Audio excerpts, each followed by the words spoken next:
Sometimes comms people only focus on the TV producers or the hosts. Get to know the salespeople.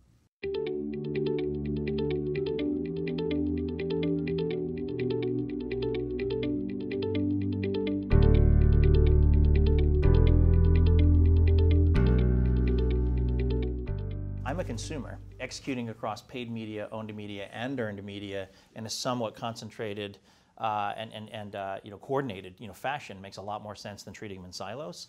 So as a C-suite tries to actually put paid, owned, and earned together, talk a little bit about, I guess, the relationship management across advertising and marketing and communications, as well as how you go from just saying it to actually doing it inside a huge corporation like yours. Our ability to work directly, and we do, Absolutely. and actually we meet on a regular basis with our counterparts who are overseeing the advertising coming out of That's a great best the practice. ad team. Regular meetings between comms and earned and the brand or ad Yes. people. That sounds simple. I'm amazed at how few people do it. Great best practice right there. Kevin, you wouldn't believe how it's not done. It's not done in most of the customers that I luckily, deal with. Yeah. Yeah. the team that Ray has built and the structure that Ray has built, it is a necessity.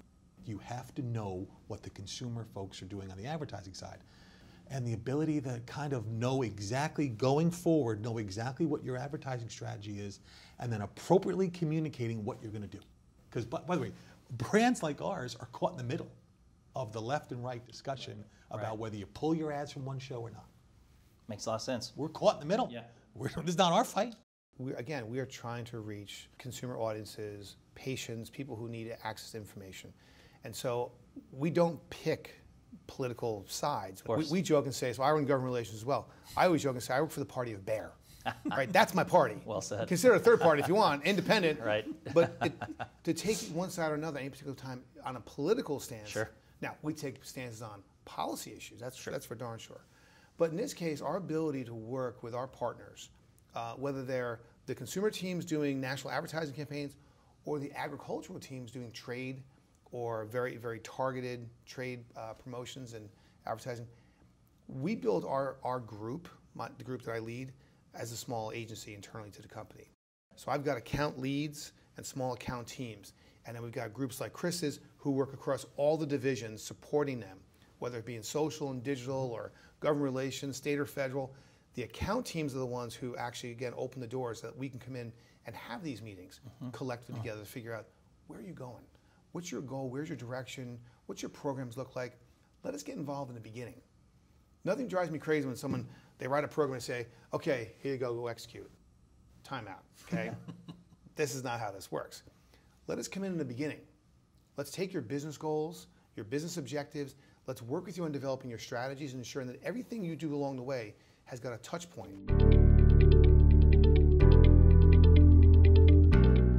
We look at things like reputation, willing to purchase, willing to pay more, giving you the benefit of the doubt in a time of crisis. Do you trust us enough? So you've read a story or you've seen a piece.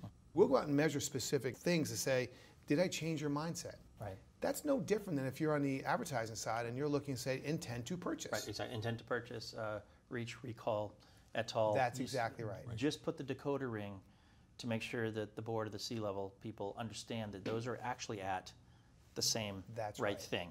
This is this side of the coin, this is this side of the coin, they're the same measure of how that consumer has their perception of me, my credibility with them, and my impact with them. Speak your client's language, okay? You can come in with a whole separate language someone's gonna understand.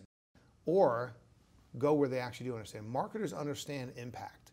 What impact did you have? You spent all this money, what impact was it? Okay, well, we had this. People say, well, we can't measure, not tangible. You can measure it.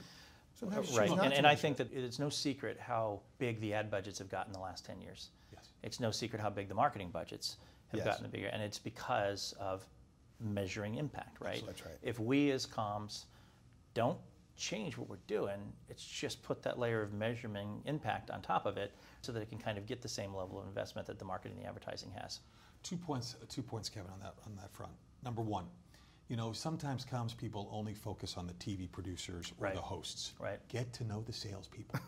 Get to know the heads. Also, another good best practice. Absolutely. Sage advice. Get to know the president of the network. Right. Get to know the head of sales for the network. Because the separation in church and state between sales and editorial no longer exists. Great. Why? Because editorial has to survive. Super good point. These organizations have to survive.